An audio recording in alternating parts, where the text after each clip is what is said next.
Isaac on trumpet, Ariana on drums, and CUMBO on keyboard. And I have Johnny on bass.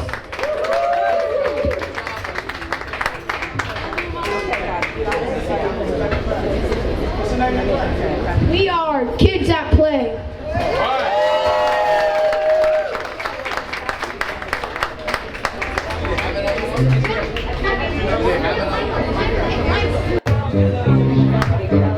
I've got sunshine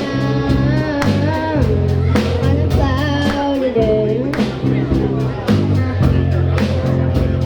When it's cold outside, I've got the muffler.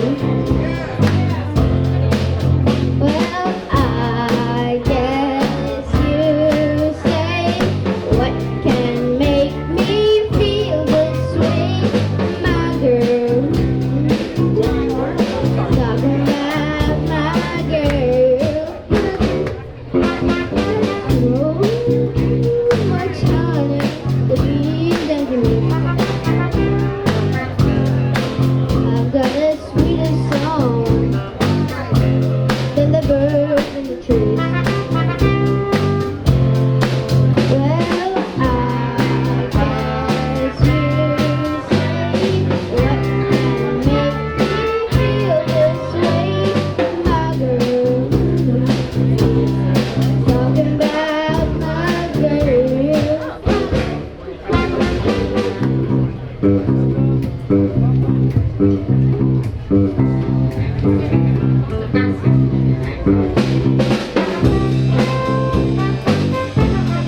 Hey, hey, hey.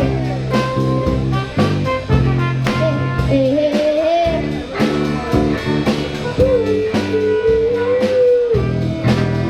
Yeah. I don't need no money, fortune or fame. I've got all the rich, baby, one man can claim. Well, I guess you say, what can make me feel this way, my girl? Talking about my girl, my girl. Talking about my girl.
Good afternoon, everyone. Good afternoon. Yes, I'm so excited. Let me tell you, today is so spectacular and amazing. We have all worked so incredibly hard. I just asked my staff, let's do like a little small press conference announcing some of the wins. I had no idea it would look like this. This is so amazing. It's like a block party in the middle of the day, art and culture, just music, our youth, dancers. It's fantastic, and I just am so happy to take a moment to just dance, celebrate, be amongst one another, because we have fought so hard this year to secure one of the largest amounts of funding to our parks, to our libraries, to our cultural organizations, to our hospitals, to housing. This is truly a budget that we can all be so very proud of. So I just want to announce, there are so many of you here, I'm going to get in trouble if I even try to announce everyone that's here, but it is so incredible. This year, we secured the largest investment in our parks. We secured $43 million for parks in this city budget. And I see the Fort Lee Park Conservancy, who I'm sure is very happy about all of this. We have in our budget, it's not art related, but then again, really everything is art related, right? We are the background, the backbone. We are what New York City is. We have 285 new guidance counselors that are going to be in our New York City public schools for the first time ever. We have an expansion to the Department of Cultural Affairs of $32 million, which is $10 million in addition to what was designated last year. We have the Coalition of Theaters of Color, which almost doubled the amount of funding that is now in the budget, that's going to be able to support way more institutions of color throughout New York City. We also have $33 million of investment in our libraries. Now let me say, this was the largest expansion ever into our libraries. What we're going for is 7-day service. We want to make sure that our libraries are open every single day so that people can get access to all of the information that everyone should have at their fingertips on a day-to-day basis. So we are really, really, really very proud of the work that we have done on so many different levels. And at this time, what I really want to do, I have so many people that I want to acknowledge, but I want to bring to your attention Peruse, who is the executive director of the Brooklyn Music School, to just give some remarks. I want to say this is one of our biggest budget wins. The Brooklyn Music School has been here for over 100 years, creating generation after 110, right? We can't lose sight of those extra 10 years. But it's so phenomenal because they have been here with very little government support. When I first met Peruse, they weren't even getting support from the Department of Cultural Affairs. This is an institution that produces the next generation of our musical performers. They are our jazz musicians, they are our opera singers, they are our future administrators, and this is really, right here, an opportunity for us to create really the vivaciousness that is New York City. So this music school has served thousands of young people every single year, and they are now going to have, it's still under wraps, we're still working out the details, but they are going to have a brand new multi-million-dollar state-of-the-art renovation and new building that's going to knock your socks off. Thank you so much here, the staff, and of course our board chair, Crocker Colson. I'd like to thank all of you, but especially thank you, Laurie and her team, very, very much. Let's hear it for Laurie and her team, everybody. Also, it's a huge privilege to welcome so many of you here. Many of you have been colleagues of mine for years now at so many illustrious organizations, and so it's really a privilege to have all of you here. Thank you so much for coming. Crocker, this is our board chair, by the way, who none of this could have happened without. Crocker Colson, ladies and gentlemen. Good afternoon, everyone. So when I first got to know Laurie just a few years ago and told her that there had been no financial support for the school since the late 20s, her response was, that just ain't right. And so, and she's really, if you have any doubt after what you just heard, that there is not a stronger fighter for arts and culture, for kids, for families, for girls in this city than Laurie CUMBO. She is just an amazing fighter. And having been in at least some of the fights, I can tell you she is tenacious. She does not give up, and our fight is still going on. But thank you, Laurie, for everything you've done, and look forward to making this stream happen with you over the next year or so. Thank you so much. Thank you, Cross. Challenges that I never anticipated was that my support for the arts would often be attacked. In terms of people saying, with all of the needs in the city of New York, why are you prioritizing the arts? There are so many more important things that need support. I don't believe that, as you can see. The arts are the economic engine of the city of New York. They are our job creators. They are our educators. They are the reason that people come to the city of New York. They support our local businesses. They are the reason why people are in hotels. They are the reason why people are in our Ubers. They are the reason why people are in the Airbnbs. They are the reason why people come to the city of New York. They support our restaurants. They have the ability to support our local shops and boutiques. But most importantly, they educate our children in a way that nothing else can. It gives our young children the soul that they need in order to be full human beings. It gives them the ability to be able to dream further, but also to recognize that every single child is born with a passion. And it's our job to discover that passion and to have the institutions available that they can present that particular passion at. So I'm so very proud, and when I expressed to our speaker, Corey Johnson, why the arts are important to me, he said, you don't even have to say anymore. I'm right there with you. And Speaker Corey Johnson has been so instrumental in so many different aspects, and you're going to hear from him next week because we were able to pull off the impossible. Anytime people tell me something that it can't be done, it's impossible, don't even try it, boy, have you just found someone that signed up.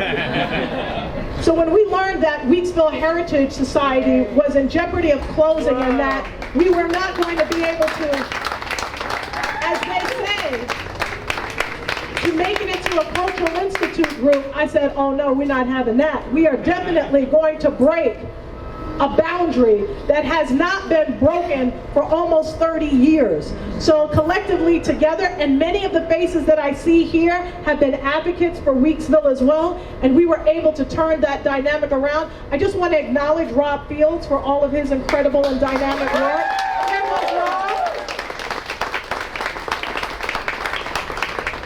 And I want to bring on a new friend of mine who has done phenomenal work. She's new to our community. She continues to be a champion and a fighter. She has taken on the mantle of our new initiative, which is the Utility Relief Fund, which is our first step to assisting organizations that are on city-owned property that need support in order to be able to pay those expensive utility costs.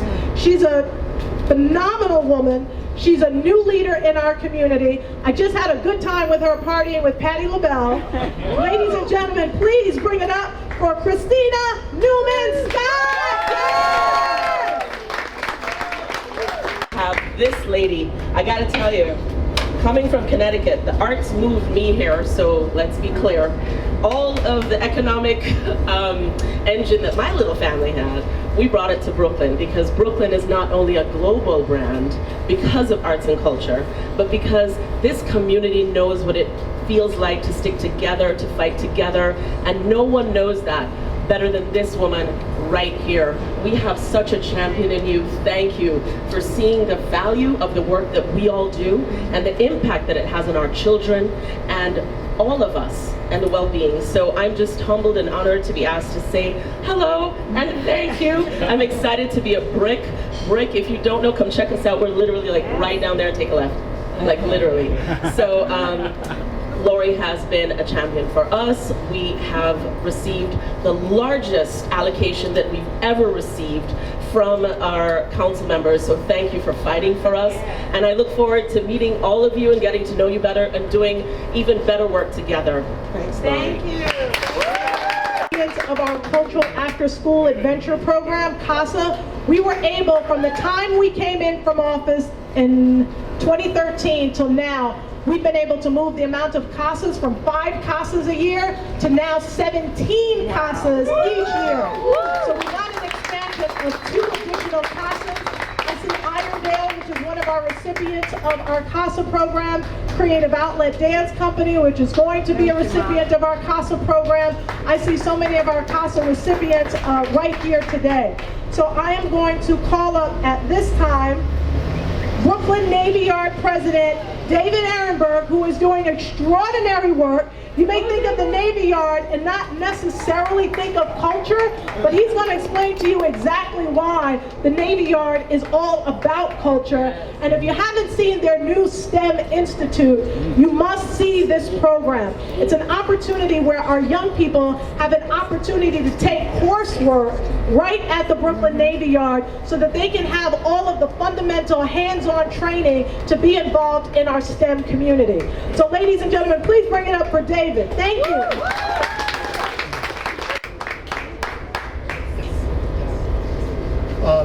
Hi everybody. So we're actually two-time winners in this round. You're going to hear from Pratt Institute about a really exciting partnership that we've been working on for a year or so, and with Laurie's support, is finally going to get off the ground. We also, as Laurie mentioned, we have the Brooklyn STEAM Center. We added an A to STEM for the arts. That's right. It is so important to everything we do at the Yard, and we at the Yard, are a living example of how important the arts are to a wider ecosystem, a diverse and inclusive ecosystem. We've got more artists than any other kind of company at the Yard, even if we're kind of thought of as a manufacturing center. Today, we're announcing that Laurie has contributed $2 million to the capital budget in partnership with the rest of the council. Which is just the last version of her advocacy for the Yard, and it's going to support the Brooklyn STEAM Center and a welding lab that we're building at the Yard, which will help the high school, and Kayon Price is here, the principal, is doing really extraordinary stuff there. And through the welding lab, we'll be able to introduce kids to a diversity of jobs. And I love what Laurie said about finding the passion for each kid. And for some, it's school-based learning in class, and a lot of it is also really focused on just giving them a different version of education at the STEAM Center. Jeff from the Harbor School is also part of this. Jeff, Harbor School is a tenant of yours. This grant will help them build cages, which will help to replenish the oyster population and clean the harbor. And lastly, we'll be doing adult education through this program and exposing more local residents. Wow.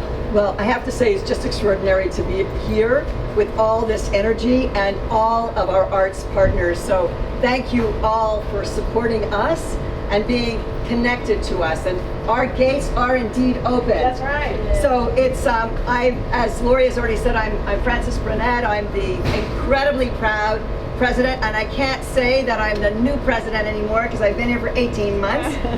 But why I'm here is, as many of you are here, is to thank Laurie CUMBO for her unbelievable energy and support of everything that we do. Connecting all of us and all of our work is absolutely critical, and you are that glue. And for that, we thank you so much, all of us here. Of course, we also want to thank Speaker Corey Johnson, who I don't think is here, but if you're here, I feel your spirit. So, when we're talking about years, I just want to say that Pratt's been part of this extraordinary community for over 130 years. And can I say 132 because 2 means something, right? 2 means something, right?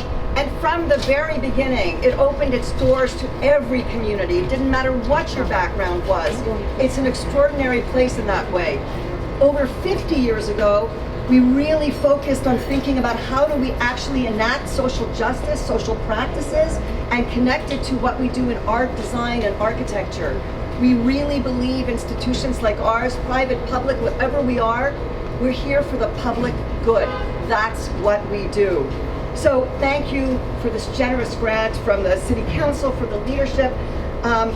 We're poised now with this level of support, which I have to say is unbelievable, to actually bring up the next level of community development. So as David Ehrenberg has just said, in partnership with the Brooklyn Navy Yard, and much appreciation to you, David, as well as to our Associate Provost for Research and Strategic Partnership, Allison Bruin, who has really been the leader here on this. We will open a new research facility in the Navy Yard. And many of you don't imagine Pratt does research, but we do very creative work that actually will touch the way that we impact the world in the future. So we will be working with local high school students with the opportunity to work with our amazing faculty and staff, as well as having access to all of the research and industry partnerships at the Navy Yard. We can be that bridge. And so what will we do? What kind of projects? We're going to look at urban challenges the way that we have with the Pratt Center for Community and Economic Development. We will translate that research into community solutions, and we will train the next generation of thinkers and doers and makers. So we're going to bring together things from our research initiatives from robotics to sustainability to rural design incubation in one facility. It's an incredible opportunity for all of us. I hope that you'll join us there. And I cannot tell you how grateful we are to work in this community, to be here in Brooklyn. For those of you, my own history is I'm actually Canadian, but I came to New York for school. I left to go to the West Coast, and it's taken me 40 years to get back here.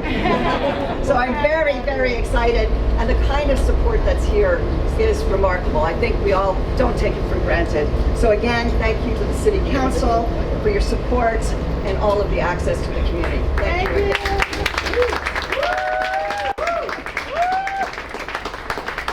Okay, up next, it wouldn't be really a cultural festival if we didn't have some cultural performances. So now we are going to have Tropical Fete, and they are going to perform on stilts underneath this tent. Do you want to introduce the group? Hi everyone, I'm Alton Imable from Tropical Fete. I'm someone who's very passionate about arts and culture and the youth. And Laurie and I see on the same page.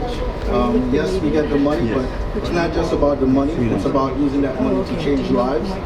There's social needs attached to arts and culture, family issues, and all those who are integrating those issues, whether it's giving child food because the parents don't have money for breakfast. We try to cater to everybody and try to make a holistic environment. And John has been in our program for 5 years, and he's the most outspoken. And I always like taking the approach of letting the work speak for itself and letting the youth speak for itself. So before John and the skills performer, I just want John to say something. Like I was on vacation, but I just tried to do it as much as I can to update it and to report before. So like Mr. Alton said, I've been part of the I want to maintain a relationship with the average college because we're like a black publication. Because a lot of these publications, I found my instrument that I love to play, the steel pan. I really love to play it. It brings out emotions, you know, and it's a fun weekend activity. And it's basically life now. Oh, wow. And that instrument that John played, just one of these costs about $1,000. And so we're so grateful that he has his own pan, and we have a set of pans that at least 20 kids every week could come and play and learn, and the kids come along. So we're going to do a song called I in Love, and we want the audience to start clapping their hands. So,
Thank you. We have Dr. Evelyn Castro, who is here, and we also have the College Provost, Augustine Okereke, and they are going to speak about a lot of the work that we've been doing at Medgar Evers. I'm very proud that we've been able to support Dr. Rudy Cruz's plan for the Pipeline Initiative, which is a program to prepare our young children from pre-K all the way to college, to the pipeline, so that they will want to come to Medgar Evers College or to pursue higher education in general. We were also able to get $2 million in the budget last year for the renovation of the Founders Auditorium, and this year we were also able to get an additional $2 million into the capital budget for the creation of their brand new gymnasium. So without further ado, please both come forward. There you both are, thank you. Thank you, Laurie. Thank you very much for your support of the college. Of course, you all know that Medgar Evers College is a college that is rooted in the community. We are mission driven. Our goal is to develop the kids in the community. Just want to give it up to all the kids who perform here today. You see, our president, Dr. Cruz, has a vision. He came to the college, he came with this initiative of the pipeline, that when you start educating kids at that age, you make sure you follow up with them, get them to college, get them into career, and that has driven all what we have been doing at Medgar Evers College. And I want to thank Laurie for assisting us with that, for supporting that program, for the new Founders Auditorium, for the gymnasium, for all the things we do. You have always been a supporter. And we are here with a contingent of our VP for Finance, Director of the Pipeline, Dr. Castro. Dr. Cruz made sure that we are here and here early today to be part of this. So thank you, and make sure you always bring your kids to Medgar Evers College. Part of this initiative. Thank you. And I'd like to add, the college actually graduated their largest graduating class ever. 1,700, the largest ever. And they got associate degrees and college and high school diplomas. We did 100 of those smart scholars. Wow! All right! Wow. Largest graduating class ever at Medgar Evers College. We are doing such incredible work. I just want to highlight some of the other wins that we had. This is not all of them, because I've never, as a politician, it's rare that we feel like we've done so much that we can't list everything, but it's really true in this case. We were able to secure additional funding for the Jewish Children's Museum, $138,000 in expense. Brooklyn Ballet, $73,000. Brooklyn Navy Yard, $2 million in capital. The Brooklyn Children's Museum, $1.7 million combined expense in capital. Weeksville Heritage Center, almost $300,000 combined expense in capital. The Brooklyn Music School, $2.3 million combined expense in capital. Pool Culture, $116,000. The Fort Greene Park Conservancy, $35,000 and more is coming through initiatives. Brick Arts Media, $400,000 in expense combined. Brooklyn Center for the Arts, $90,000. Medgar Evers College, $2.3 million combined expense in capital. Brooklyn Botanic Gardens, $2 million combined expense in capital. Interfaith Medical Center, $1.8 million. I have Irondale, almost $99,000 combined expense in capital. As well as the Brooklyn Museum, who is also going to see their first African American art wing combined with the Egyptian collection that will be opening up for the first time ever. So I'm so proud to see all of these wins. Again, I want to thank Speaker Corey Johnson. Again, I want to thank as well our Commissioner Tom Finkelpearl. We gave Tom Finkelpearl a hard time during these budget negotiations. I'm sure Tom is quite sick of us, but he has done extraordinary things and made this one of the best budgets that our City Council has ever seen. I want to continue at this time to bring up a few more of our speakers. We couldn't have a budget if it were not for our seniors that are really everything to this borough. The seniors are the ones who have ushered in all of the change and all of the dynamic things that we have seen in the city of New York. They have survived segregation, Jim Crow. Now we have to get them to survive gentrification as well, because that is pushing our community residents out. We were happy to put in the budget $500 million over the next 4 years in order to build more senior housing throughout the city of New York. And at this time, I want to bring out one of our awesome, incredible, dynamic circuit productions by Susan Goldbetter to talk about our senior arts programming in the city of New York. Come on up, Susan. Right.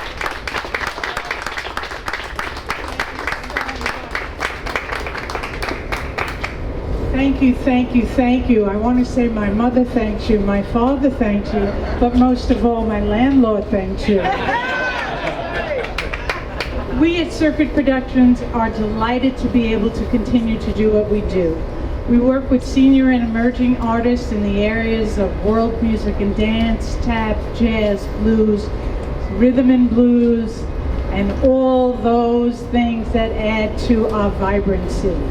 If it wasn't for the seniors that we work with, it's for the seniors that we work for, that this grant and these grants allowed us to bring the kinds of programs that we believe in, and you have given us those opportunities, whether it was at Ebbets Field Senior Center or all the senior centers that are in this district. We were able to bring what we bring. I just want to say one thing, that the Harlem Blues and Jazz Band traveled with the legendary Duke Ellington, Count Basie, Lena Horne, Louis Armstrong. They still have a few of their members left, but they are still performing. They performed this year at Ebbets Field to the seniors. They didn't only perform, the seniors got up and danced the afternoon away. So to talk about what healthy aging and the initiative of healthy aging has done for our seniors, I can't even put into words. So I want to thank you again so much for what you do, and that allows all of us here to do what we do. I said to one of the Harlem Blues and Jazz Band members, this is the late Fred Staten. He was 103 a year and a half ago when he died. I said, Fred, why did you move from drums to horns? He said, well, by the time I finished packing up my drums, all the pretty girls had left with the horn players. Maybe that'll tell you something. Enjoy, and thank you. Thank you.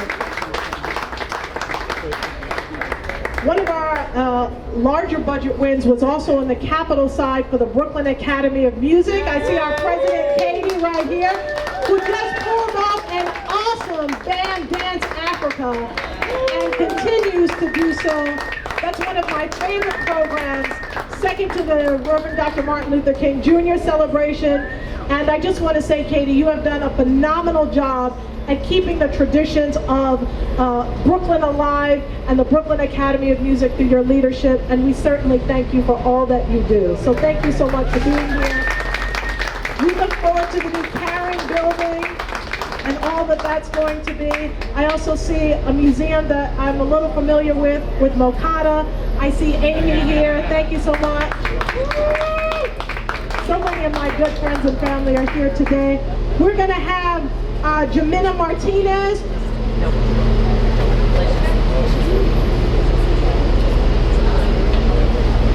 All right, so we are actually going to close up today's program, but I really want to thank all of you for being here today.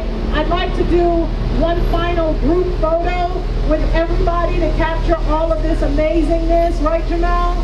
So I'm going to need your help in organizing everybody. But again, I just thank all of you. I see the Fulton Area Business Association. Shout out over here. Thank you so much for all of your work. Again, I see Stephanie over here at the South Oxford space. Thank you so much for all the work that you do. So many individuals have to, oh, Prospect Park, how could I ever? Now, we're going to be doing some phenomenal things with Prospect Park. When I came into office, this was the funniest thing. When I came into office, Heather and I sat down and she outlined outlined what her vision was. I outlined what my vision was. I said, I really want to do the exterior of Flatbush Avenue. That gate and that fence look horrible. Like, it's just like an eyesore, and it's not befitting of the world's greatest park in the entire world. And she said, you know what? I already have the plans for it. So let me just show you the blueprint for it. Like, she was prepared. We were like right there. And then I had my son's first birthday party at the splash pad. And every 10 minutes, someone was calling me, where is the splash pad? How do you get there? We're lost. We can't find it. So when I sat down, again, we had the conversation, and I said, you know what we really need to see? We really need to see wayfinding at Prospect Park. She said, well, I already have the plans in terms of how we can start to do wayfinding. So I think she set me up ever since I came into office, like, have your son's party at the splash pad, okay. And then you're gonna see the need for wayfinding. So I'm so happy about the work that we're gonna be able to do. It's gonna be extraordinary, and it's just so many. I see my good friend Linda Sylvester doing extraordinary work with our young people. Oh my goodness, Stephanie, I just love all of you all. Oh, I have my friends at Carnegie Hall and doing the NEON program and making sure that we have alternatives to incarceration, but also my son got a chance to go there for some dynamic youth programming. So happy to have you. Brooklyn United, your girls took all my money at the festival with the Brooklyn United t-shirts. They were the best saleswomen in the entire world. Thank you all so much. Oh, I see CUMBO right here. Man, this is like an all-star, studied, everything. I can't list it all. We're going to do a photograph. You all are the best. Let's rock. Let's take a photograph. Thank you all so much. Thank you.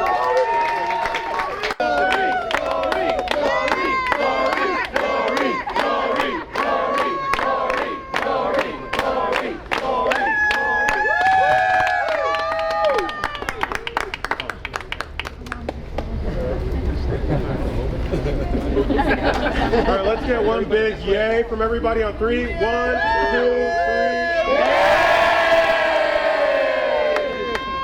What do we want more of next year? Money! All right, we don't have to meet since I already know what everybody wants.